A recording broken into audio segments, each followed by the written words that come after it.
Every end of the year, I write my goals for the next year.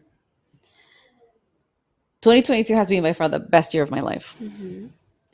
But it's funny that when I wrote my list, that I will show it to you.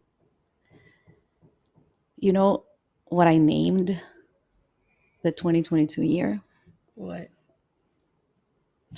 The year of self-care. Oh, and I can say that it has been a year It for has self-care for been, you. isn't it crazy? Yeah. Like I wrote this not knowing everything that I was going to go through. Mm-hmm.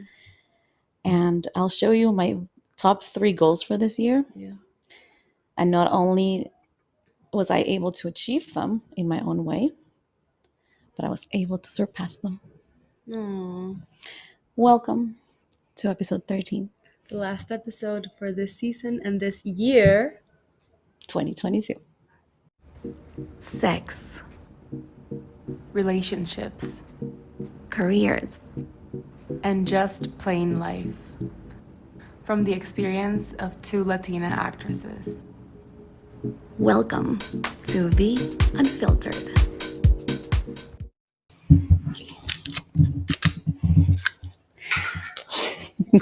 Oh, twist off. Hi, I am Vanessa Tomasino. And I am Maria Brisson. We were going to do the big champagne reveal, but it was a twist off. It was a twist off mini champagne bottle, but It's okay. We tried. We tried to make it special for you. safety first. Safe on set. Safety first on set. It's so crazy to think that when you start a year, you really don't know what you're going to get into. Like you don't know what's going to happen. Yeah, no, it's like a Kinder Sorpresa chocolates. It's Kinder Surprise. In French, Kinder Surprise. Ooh. Well, the thing is, I actually I saw the chocolate for the very first time in France. So that's why when I learned the name, it's Kinder Surprise. Oh, yeah, then it's Kinder Surprise. Nice. Where was it invented? I think Kinder is from Germany. But that like the brand Kinder Yeah. Surprise? No, Kinder is Just the name. Yeah. The brand is like Kinder is like Hershey's. Yes. Okay. Well, it's okay. We know now Kinder Sorpresa in 3 different languages. And that's the episode for today. And thank you for watching and listening. Cheers, Maria. Yay. For another incredible year. It was a crazy 2022, a great one. It was a really good year. It was, I can honestly say, it was the best year of my life so far. Yeah, not mine, but I'm happy for you. What? Elaborate. Why wasn't it a good year for you? I don't know. I mean, it was a really good year. Hold on. Why wasn't it a good year for you? I think it's a good year for you. You think so? Yeah. Why wasn't it good? But I want to hear from you why you think it's not a good year for you. I mean, it was a good year, but not the best year of my life. You think? No, maybe let me rephrase that. Maybe it has been the best year as a young adult where I'm financially independent and career driven. But like my favorite year was 2017 when I lived in Italy and I just ate pasta and drank wine and ate gelato. Okay, but that sounds like a permanent holiday. Yeah. No, yeah. Maybe it has been the best year for my personal growth, I think. What would make a good year for you?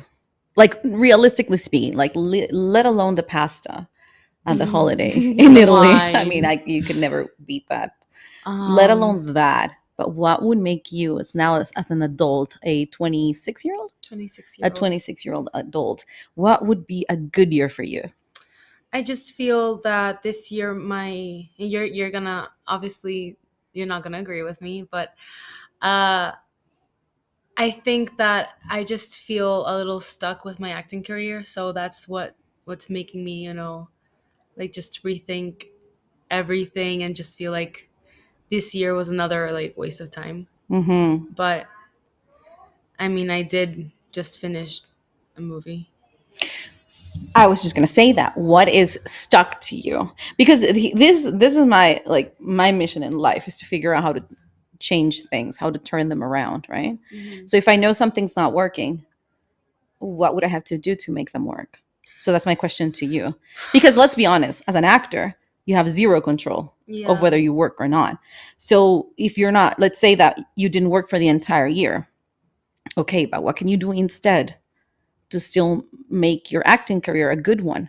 Because you have no control of bookings. I'm still trying to figure it out and see what Uh-huh. I can do for 2023 to like make it better. Um, I don't know. I feel like I keep telling myself that I'm not working a lot because I'm not, a U.S. citizen. Mhm. But then again, productions here in El Salvador don't want me either. So it's like, I mean, productions in El Salvador are really tough because they're not looking for people like you and yeah. me. The same with me. Somebody recently on TikTok asked me when I was going to be in a Salvadoran movie. And I said, I don't know, because Yeah. the reality is that I am not I'm a part, like the narratives that they're telling. I have no place in that storytelling. I mean, they can't, casting here cannot imagine somebody looking physically like me Hmm. in the stories they're telling. So it is very Yeah, unlikely that same. I will work in El Salvador.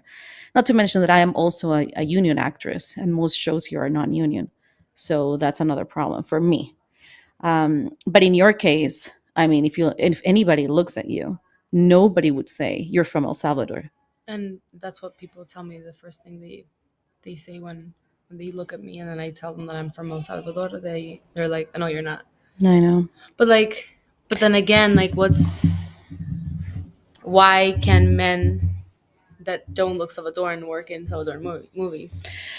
Because you said men. I because mean, because I they try to think how not to make this a gender thing, but it is a gender thing. because there are certain advantages and privileges. Like, just look at the movie that just shot. I will not name the movie because I'm not a paid advertisement. Okay, but the movie that just shot here, how many roles were there for men? Yeah, a Lots, lot. a lot. How many roles for women? None. Very little. And the ones that Yeah. were there were No non-speaking. speaking. We had our friend Marta, a fabulous actress from Yeah. Los Angeles. I love you, Marta.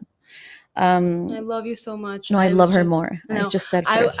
I was just with her, and she was the best host I ever. love her. Yeah. We miss you.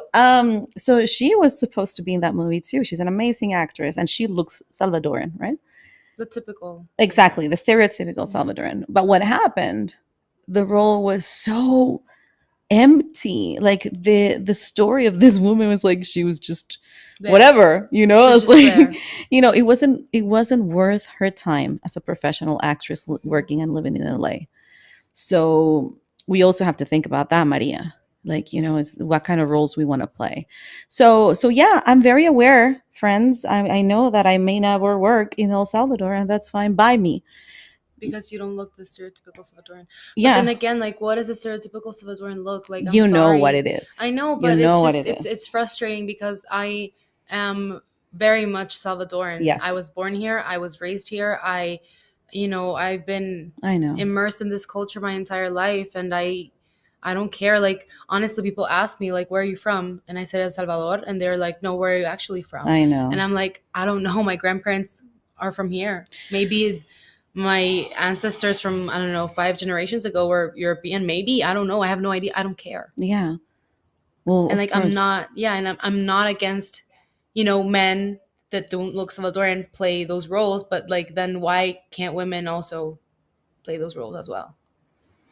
Because once again, for the roles of women tend to be physically driven. Like, it's all about how Hmm. we look.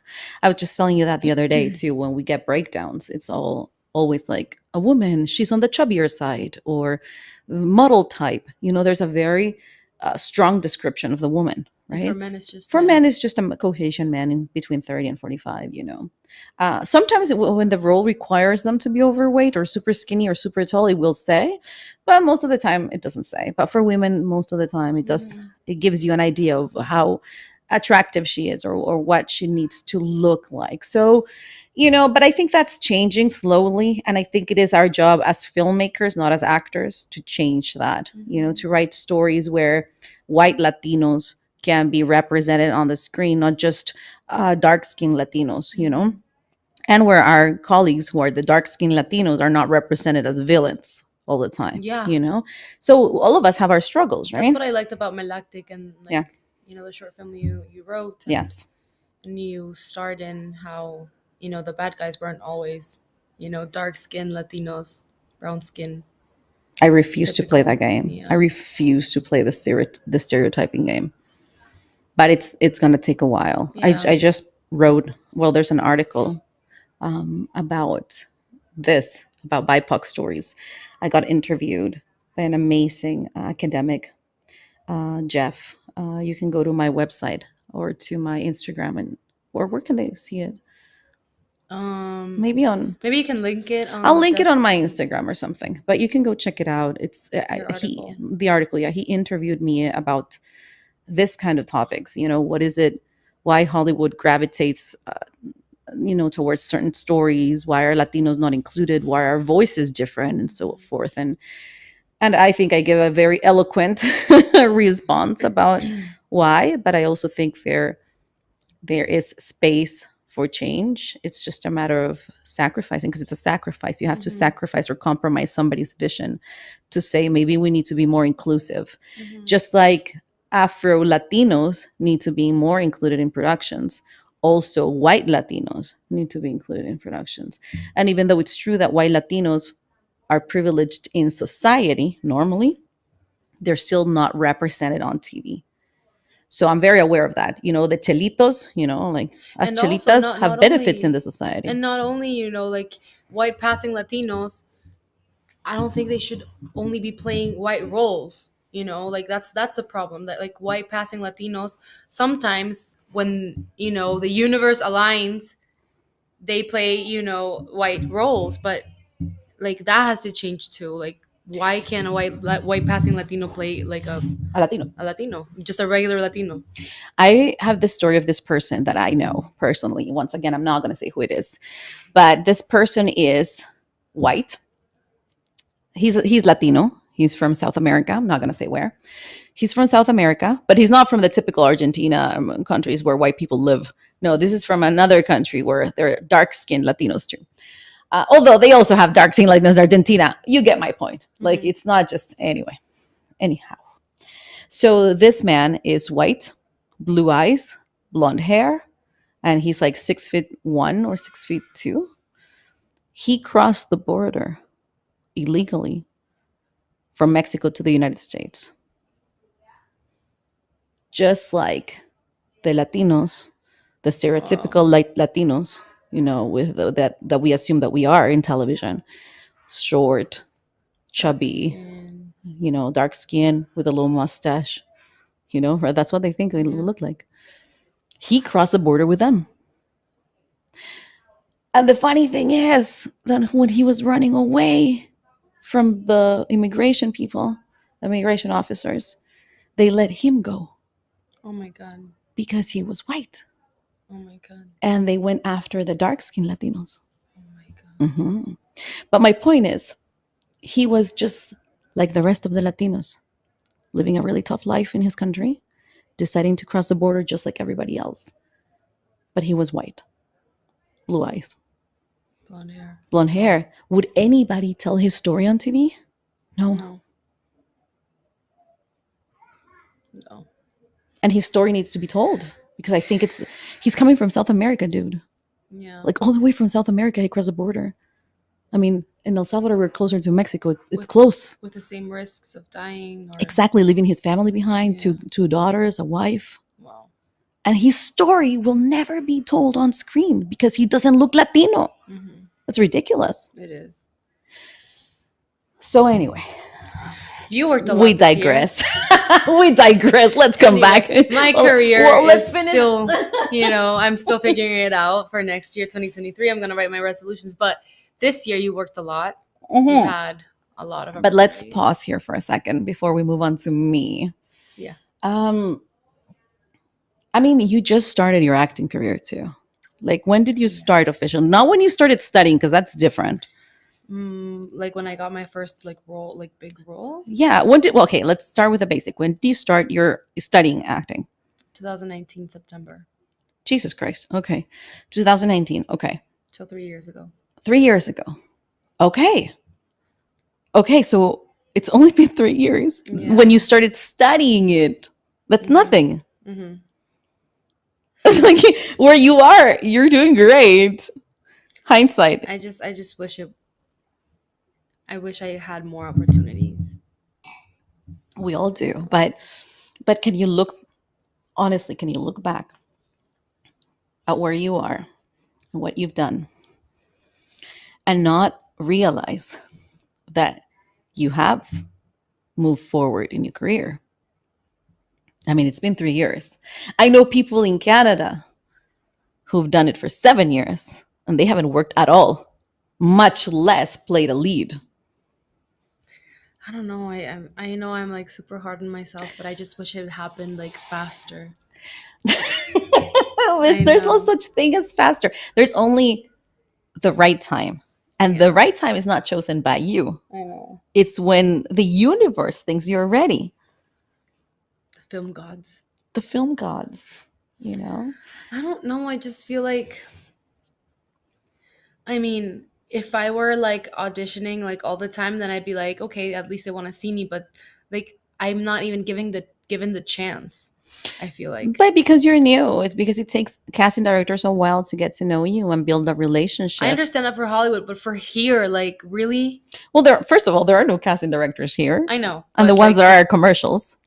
But the people that are making the decisions for like movies here, I'm not even like, taken into consideration. And they were just like, oh yeah, she's pretty and that's it. And like, Yeah. they won't, look past that.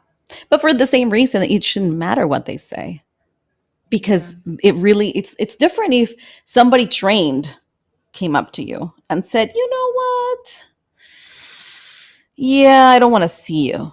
That hurts a lot. That has happened to me once with a casting director. With a casting director thought I wasn't good enough, and he said, her boobs are too big.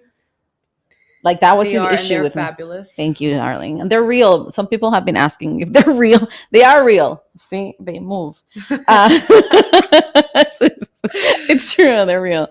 But like this casting director really hated my body, and it was all about like, all I can see are her boobs. And he even went as far as somebody told him like, oh, Vanessa got cast in this movie as a lead. And apparently I wasn't there to hear it, but what I was told is that he said, if I had cast that movie, I would have never given her that role. Oh my God. Yeah. But this is somebody that knows the industry. So that's painful. Mm-hmm. But if it's somebody who doesn't even know what they're doing, not calling you. I mean, yeah, but like it's the only thing that's, getting done here. So I mean, I don't want to minimize your struggle. I know how you feel. But all I'm saying is maybe the year wasn't so bad as you think it was. No, I mean, besides acting, I think it was a great year for personal growth, good things, bad things. I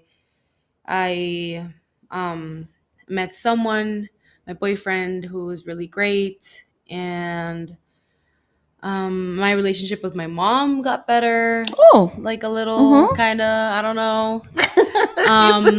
I love how you started saying yes and they're like, I don't know anymore. I mean, I feel like it has. It can, go sideways anytime. Oh, like anything. But I also got like a lot of paid partnerships with brands that I like and I support.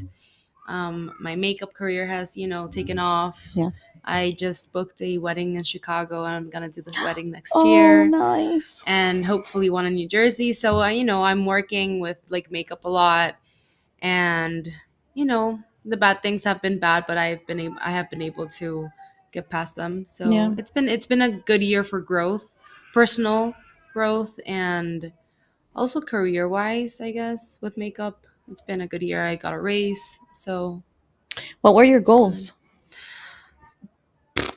You didn't write them down? My goal was to like move to LA this year, and that didn't happen. Okay. So yeah, and then obviously I wanted to like I wanted a raise, so I got my raise. Just I'm very career driven, so it was basically like my career. Mm-hmm.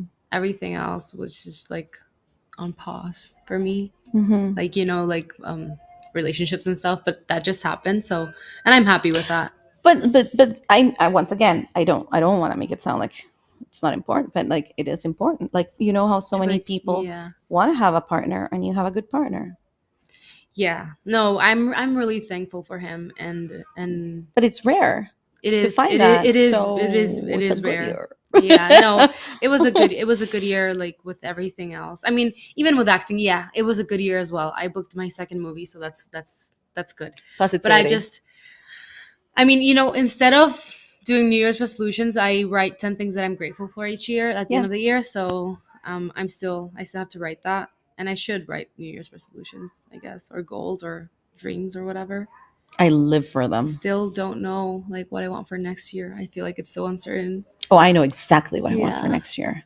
Well, the thing is, I'm very specific, and I Mhm. know what I'm working towards. So I already have like Yeah. my list. I just need to sit down and write it. But I always wait till December 31st to do it. Within my new agenda, I have this agendas, this books, Yeah. these calendars, and I've had them since I'm 14, and I write this list every year since I'm 14, and it's crazy. But yeah, this year was good. Let me read you. Okay, so it says this, you can see it. So Oh. goals for this year: one, care for my well-being, emotionally and That physically. I didn't do. I didn't lose 20 pounds. I wanted to do that for this year. Okay. Once you're so Fuck. crazy. Um, okay, so let's just go, step by step. So here, if you can see, it's like I'm teaching a class. Here, if you can see, I write care for my well-being emotionally and physically. I don't actually say how many pounds I want to lose Hmm. or if I want to lose anything. I didn't Hmm. actually write that. Oh no, I'm talking from. No, I know, but me too. Obviously, I wanted to lose weight, but care for my well being emotionally. So, what happened? I started therapy, Yeah, it's something great. that I did not see coming. And you've never done in your life, I've done it in my life, but but it wasn't not. not like this. Like, I've always, at It university, I wasn't remember, consistent. Wasn't yeah, it was just, it conscious. was part of the program of my university where you get mental health assistance, and you just go in to talk to whoever. Like, it's not programmed, consistent. It was just whoever's around. So when I was at Simon Fraser University in Vancouver, I went to see someone. They were super nice. He was super nice. But all he said was, "Why do you feel like that? How does that make you feel?" And I Oh, like the remember, typical hmm therapist, like in movies. yeah, literally. And I wasn't getting anything out of it. And I Mm. remember that I even remember walking in. I was 28, I think, 29. I remember walking in and I was like, listen, this is what's wrong with me. And I said, this has happened and this has happened and the war and the earthquake and this and my parents. And he just looks at me and he goes, you have a really good grasp on the issues that you're dealing with in your life. I'm like, yes, but I still need help. It's like, and he couldn't help me. He would just listen to me. He was super nice. Like I said, he was super nice. But he didn't give me any tools, Oh, okay. okay, for me to do anything about my life. I wasn't planning on having therapy this year at all either. It just happened after this huge meltdown in May where I had bronchitis. And I think bronchitis just unleashed this almost like an avalanche of my issues all at once because I felt like I was dying because I couldn't breathe. I was finishing a movie in Vancouver, and which made me really happy to be working. But I got sick at the same time, and then I just couldn't breathe, and I thought I was dying. And all of these feelings came, and I remember asking for help. Like I would ask my Yeah. parents for help, I would ask my friends for help. Like I would say, like, "Listen, I can't breathe," and everyone said I was crazy. Everyone said just like you're having a panic attack. I'm like, I don't think this is a panic attack. It doesn't feel right. And it was that I had bronchitis and nobody knew. But the good thing about that is that it really shed light on the fact that I needed help because Mhm. it opened a Pandora's box of all the things that I hadn't dealt with in my life and I needed to deal with. And they were leading me in the wrong path. I met a lot of people this year, people that I'm so grateful for in my life. They're no longer in my life, but they came to my life for a purpose, and that was to remind myself how broken I felt and that I needed help. And it was like a trigger. And so this year for me was amazing because I met all these people who at the time made me really happy too, but also broke me Hmm. terribly. But it helped me realize that I needed help. And so I started therapy, and that changed my life. June 1st was just June June 1st. 1st. I was alive. I became a totally different person. I changed everything in my life, everything. And I stand before you, a changed woman. No, but it's true, like it's amazing. Like my life really changed for the better.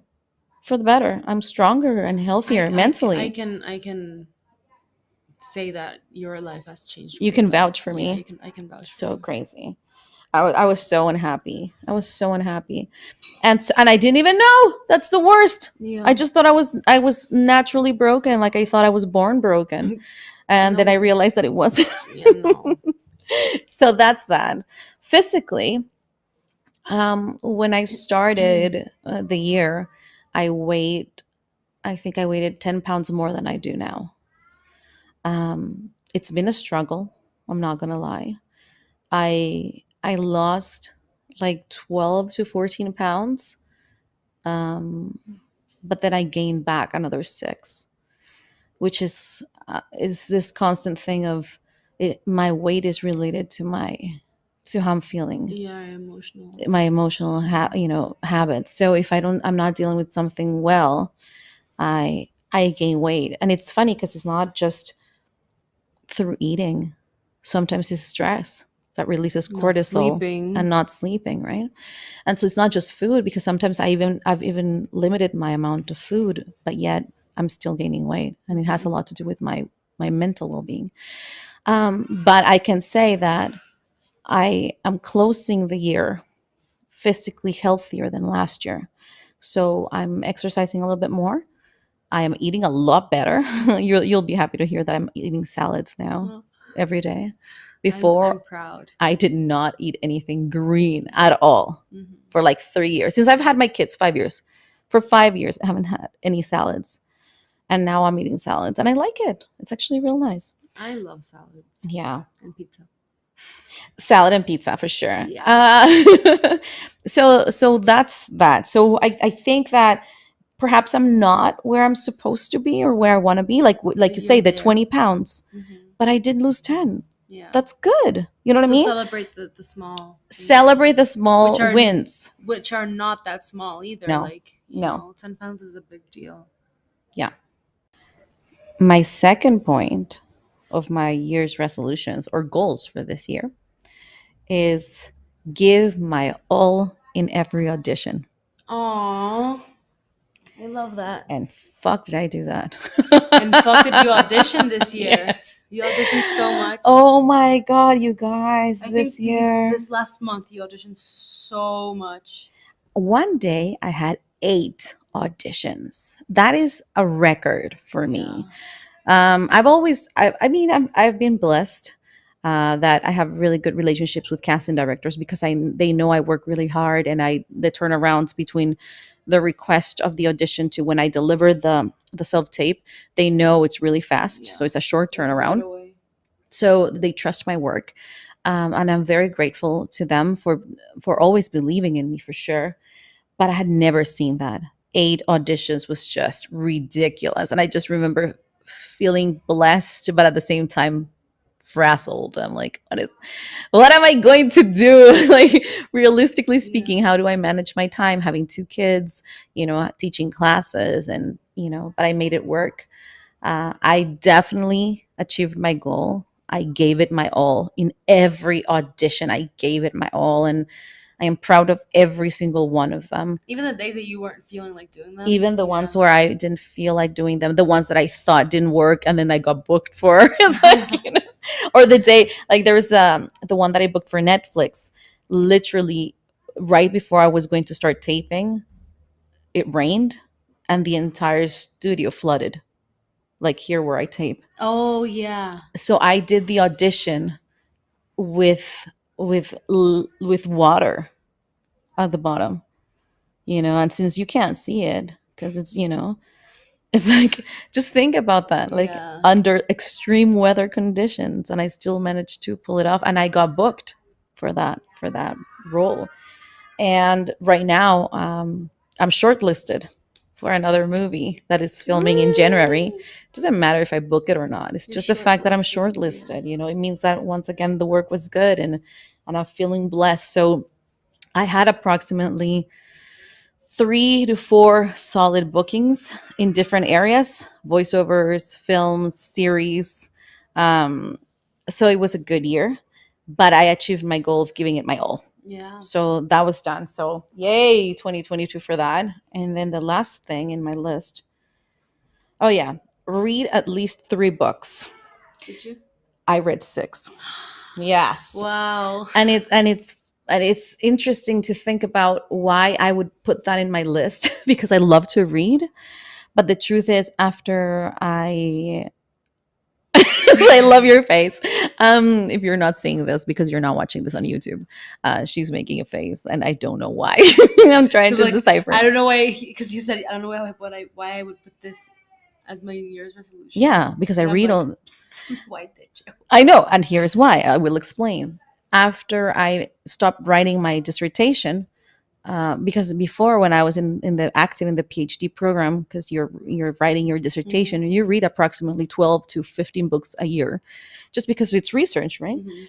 But the moment I stopped writing my dissertation, because I was already done, and then I had my second kid, I stopped reading completely. I Oh, just really? stopped. Yeah, because you don't have time. Mm. I mean, with a newborn baby, it's really hard to focus and read. When you have free time, you sleep. You know, even when I go to the doctor's appointment, while I'm waiting, I'm not reading. I sleep because that's when you don't have the baby. Oh. Yeah, and so this year, my baby is a year and 11 months old. Yeah. So I had to put it on my list because I wasn't going to read at all.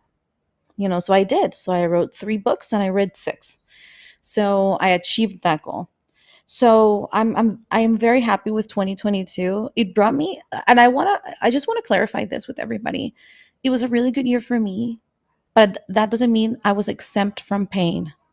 Oh no. I had a Definitely lot not. of pain. Like the worst pain I felt in my life was this year.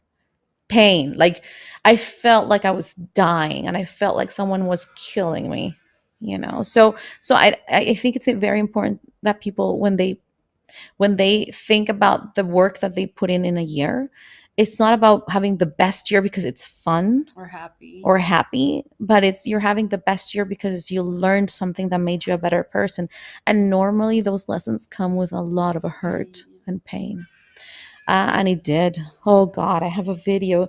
You know that I recorded myself. Did I tell you that? No. At my lowest, when I had the bronchitis, I couldn't stop crying. I just couldn't. I felt like I couldn't breathe. I couldn't stop crying, and I didn't know why. I thought I was going crazy. Um, and I taped myself because I figured there's something really magical about being raw and honest, and this moment may never come back. Mm-hmm. Which exactly is that exactly what happened is I have never felt that bad ever again. And I cried and I couldn't stop crying. So all I did is I turned my camera on and I recorded myself crying for like 6 minutes. Wow. Yeah. And he was brutal. Like, watching it over is so brutal to see me in so much pain, but it was so necessary. And if you think about it, when do you get the time to see yourself vulnerable? You rarely do that. You feel yourself vulnerable, which is different because you're with yourself, you know, and you have all of these multiple Mm-hmm. voices talking to yourself like, get it together, you're so dumb, you're so stupid, blah blah. You shouldn't be saying that, but that's what we say. But it's rare to see yourself. Yeah, I hide. I usually just hide. Yeah, Mm-hmm. most people do. I hide when I'm in pain and when I'm hurt. Mm-hmm. Um, but this time I said, you know what? This is the lowest point of my life. I think I need to record this. And so I did. And I still have the video. Do you watch it? I watch it. I watch it What to are you gonna remind do this myself. Friday night? What am I Watch going to do myself this Friday suffer. night? I watch my video and I look at that girl who's no longer the woman I am now. I see that girl in so much pain, And it's like it got better. I can honestly tell people it gets better. Time makes things better. The only thing that can, heal you and kill you is time. Yeah, and it does. But for me, it was so important to record myself because that is one moment that will never come back. I will never be in that place again. Mm-hmm. Even if I try to recreate that, it's not the same person. Wow. I know, right? And I was so confused. I remember feeling so confused. A shout out to Linda in Vancouver. Linda is one of my really, really close friends. She's the one that is always with me in Vancouver when I fly in to film, and she had to see me cry every single day. And I remember apologizing to her, just being like, I don't know, I can't stop. Sorry. I couldn't stop. I just like I can't stop. And she was like, "That's okay, Vanna. You do your thing. You don't have to be. You don't have to be happy." And God bless her soul. She helped me through a lot, but she had to witness that, and now I have it like a highlight of my 2022 because that moment made me reach out for help. If I wouldn't have gone through that, maybe I would still be thinking that I was born broken. Yeah. Crazy, huh? I thought I couldn't be fixed. But now you know you're not broken. No, I'm And not broken. that's a win for this year. It's a big win for this year, and that's the thing. It's a surprising win because if you look at like my acting goals and stuff like that, I've worked before. Mm-hmm. Oh, my pillow just fell. I thought it was like a rat or something. No, my pillow just fell. Oh. Like I've worked before. Like I've played leads before. I've been in some amazing shows in the past. So that's not what makes my year. Although once again, I'm super grateful to work, and I did work on a Netflix show. It's like, yeah, don't forget to hire me. Um, I am grateful, but what I'm saying is, what made this year particularly special to me was that I was able to love myself, to find self-respect for myself and dignity, something I never had in the past. I kept looking for people to validate me, not realizing that the only person that I wanted validation from was myself. Mm-hmm. And that it's is the only one that matters. It's the only one that matters. And that's something nobody can give to you. No movie, no money, no man. Yeah. So, what would you say, or any piece of advice for the people who think or believe they were born broken and they don't know? No, you're not born broken. You need help. You need to like seriously. You need to find professional help. Like you need to find somebody that will give you a good diagnostic of what you're feeling, and then the tools to make it better. Listen, we all have different backgrounds, we all have different stories, and you don't have to. This is the biggest mistake. We've said it before in other podcasts, to think that you're broken because something really big and traumatic happened in your life. Not true. Something really small can change the course of your life. You don't have to be in this huge car accident or seeing your parents get murdered or get raped in order to be traumatized or to have some sort of painful event that changes the course of your life. It could be something small, as once wanting a hug from your dad and your dad being too busy with work to hug you, and then you now realize that life, you will probably not get hugs in your life. You know what I mean? Like it doesn't have to be something big. So if you're feeling like that, reach out, get help. Don't get stuck in the maze. Did you watch the documentary I told you, Stutz? I haven't had time, but I'm gonna watch it maybe Okay. today or tomorrow. So Netflix has a show. See, I feel like I can talk about Netflix like this because I'm in a Netflix show. So I feel like I'm part of the Netflix family. So I will plug them for free. Well, not for free because, I will plug my show too eventually. So Jonah Hill has this documentary that he produced, and he's also stars in it. It's about his psychologist or his therapist. His last name is Stutz, and you can find it on Netflix. And it gives you the tools to put into perspective how you're feeling and how you can manage certain things that you think that are broken in you. Okay. So one of the things that he talks about is this maze. is when we have a problem that we keep on coming back to. It's like a recurring thing that we're stuck in this like maze, and we don't have the tools to get out and say this is not a problem for me anymore, right? So a lot of us are stuck there. I'm a little stuck there with my weight, where it's such a touchy feeling for me. I haven't yet surpassed that, but I trust that I will eventually, overcome that. But you should watch it, and everybody who hasn't seen it, do yourself a favor. If you're into this whole self-help therapy thing, Yeah, I really want watch to it. watch it. I haven't. You're not the only one who has recommended it. A lot of people have Yeah, posted it on their it's stories, good. or they have like tweeted about it. Yeah, I it's really good. want to watch it. And it's been rated really high by experts and by mainstream society, and Wow. that's good, because it means that our society craves that sort of content, because we all feel isolated, and we feel damaged, and we feel confused, and if this documentary is being well received, is because it is helping us in a way. And thank you to Jonah Hill for being so vulnerable and willing to put himself out Yeah. there, and in a world that is so harsh because Cruel. and cruel, because people like to criticize other people for no reason. Well, no, not for no reason. They like to Yeah. criticize For no because they are reason. in pain. No, Oh they're in yeah. pain. True. It's a reaction, right? If somebody attacks you, it's because they are in so much pain that the only way that they can make themselves feel better is by attacking you. Mhm. It's a reactionary approach to life, right? So we definitely need this in our society. So I'm glad he did it. It's also generational though, because you know, past generations they feel like, oh, I don't need therapy. Like I'm strong enough. Mm-hmm. That means that I'm weak, and like millennials, Gen Z, and like the future generations, they actually take care of their emotions, their mental health and stuff. It's becoming almost like a trend to like see your therapist. Yeah, And I feel like, I mean, as long as people are treating themselves, then doesn't that matter. doesn't matter. Like make it a trend if you want to. Yeah, if it's something good. Although I do have to say that I don't feel weak seeing a therapist. Quite the opposite. I feel super brave But a lot because of you people think work it's like so hard through but shit. I feel like some people see it as a sign of weakness, and they feel like, or they say like the typical, I'm not crazy, I don't need a Yeah. shrink, Mm-hmm. you know? Yes.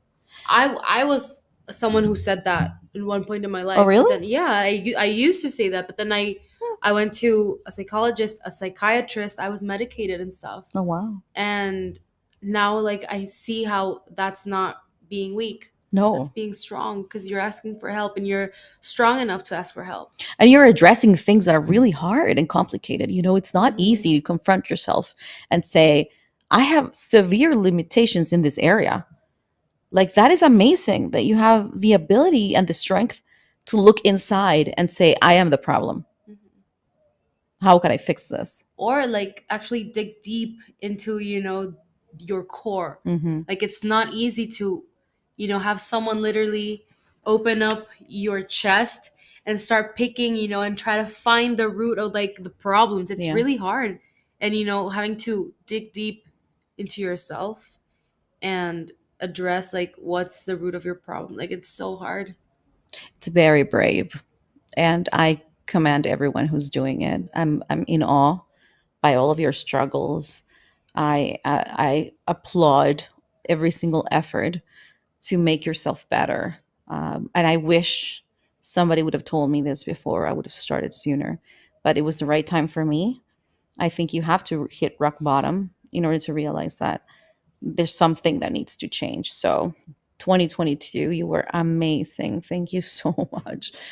And we are running a little bit out of time, although it is a special episode because it's the very last one of the season. So we can talk And the year. as long as we want in the year. But I can't close this episode without one of our biggest achievements this year together. You're like, our friendship. No, it's not that. It could be. It's not that. It's this This podcast. podcast. I was really I don't know if you guys, whoever, like people who follow us, if you saw our stories of like our reach with this podcast. I was Mhm. really, really surprised, delightfully surprised that we reached many other countries and people and homes. So that's great. Thank you so much for listening. It means a lot because, it's not easy being, here opening up about like very delicate topics and talking about our lives and our personal lives. And if it helps one person, then that's enough for me. Yeah. But we, got to many people. So that's great. Like you, I was shocked and surprised by the statistics of what countries were listening to us and how many people follow us and how many people find V Unfiltered to be their top podcast. Yeah. Um, Thank you. Like, really. Um, I was not expecting that at all. Um, it has made my year. And it's weird because it's such a scary endeavor. It's so scary, people, to open up. It's so scary to talk about your failed relationships and your situationships and your imaginationships and where we are vulnerable and we are exposing ourselves. We just mentioned how brutal this world is, and yet we're here opening up and exposing Talking about it. ourselves, knowing that people can easily attack us And they because have. and they have because it is our real names, our real lives. Hmm. We don't hide behind a screen. This No. is what you see, and you know what? Perhaps years from now, we will look back at this podcast and be like, "Oh, how innocent and naive we were. We have we have erred less." Now, like we've made less mistakes now that we're older, because that's usually what happens. As Yeah. humans, we make lots of mistakes and we're never right. We just make less mistakes. So maybe when we see this podcast 10 years ago, we perhaps will change our mind and be like, oh, that's funny. I felt like that way. I don't feel Mhm. like that anymore. It's totally a possibility. Yeah. But at this point in time, we're opening up in real time with our listeners and our viewers and being as transparent as we can with our mistakes. And with our truths right now in Mm-hmm. 2022, who knows, maybe tomorrow my truth is going to be different. My Mm-hmm. standpoint, my perspective, my view on things is going to be different. But for now, you know, um, the way that I see it, this podcast um, help like I help myself by helping you. You know what I Mm-hmm. mean? Yeah, I've changed a lot too. So like by talking about it, I can help someone, but I help myself as well. Yeah. Having this space to be able to express my feelings, my thoughts, my experiences. I feel like it might help any of you, some of you, maybe one of you, but I help myself as well Yeah. because many, like, life is not easy, but it just makes it better when you have, someone there Mm-hmm. to share it with. So, I've changed a lot since the mhm. podcast. Many things. My friendships are stronger. Because I've invested in them more. My relationships are always struggling, but but at least I am putting myself first now. Yeah. I know that I have to honor myself and I have to love myself first before I can love anybody else.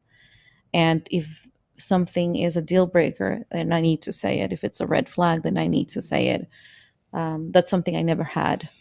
Self love, amour propre, like never had that. I've always been there for everybody else and never for me, making me disrespect my own boundaries. So now I'm no longer doing that. Um, I'm also being very aware of the mistakes I've made in relationships because when I say them out loud, I realize that I always had a I was part of the problem. And aside from that, of the self-help that I get from this podcast, um just it's amazing to think that our broken hearts can reach people, you know like to think that there are other women out there saying, I feel like you, or I understand. That's exactly how I feel. It's That I happened to me too. right. Hmm. I never thought that all that damage and all that pain was not going to be. It's not just a learning lesson for me. Like it's just not a learning moment for me, but for the listeners and the viewers. I never expected that. So, so thank you to all our listeners in the UK, in Guatemala, in Ireland, in Canada, in the US, and obviously in El Salvador. Oh, and in Spain. Sorry, I forgot Spain. Spain as well. Yeah. Thank you for all the support. I am blown away by your messages and by you listening to these two girls talk about their lives. Really, and I think it's also important to also remind people that we don't do this with malice. I don't think we do this podcast to attack anybody. We're not here to hate on life or the society or El Salvador or men or relationships or single people or married people or you know what I mean? Like Yeah. before we jump into any conclusions of this is a podcast that hates whatever. Um, We don't hate we don't hate. stuff. We Mm-mm. just question it, I guess. And we're navigating through our own Hmm. through those questions. So thank you for listening to us. Thank you for being with us this 13 episodes of our first season, year 2022. And we hope to see you 2023. Merry Christmas, Happy New Year, and we'll see you 2023 with season 2. And I don't know if you want us to talk about something specific in the first episode, let us know. Mhm. If you want us to talk about, goals and New Year's resolutions for 2023, we can do that, or we can talk about anything else, anything you would like us to If you talk want to about. say Feliz Navidad to us on Instagram as well, you can. You can message Maria You can find me as MF Bruson, both Instagram and TikTok. and you can find me as Vanessa Tomasino, one N, one S on Instagram and on TikTok. All right, Maria, this is the end of our episode. This is the end. Okay, see you next time. In Spanish, Feliz Navidad Y feliz año nuevo. y próspero año nuevo a todos Eso. los que nos escuchan. Eso ya no habla ya español. No hablo And español. no hablo español. And thank you so much to everybody. We hope to see you the next year. Besos. Bye.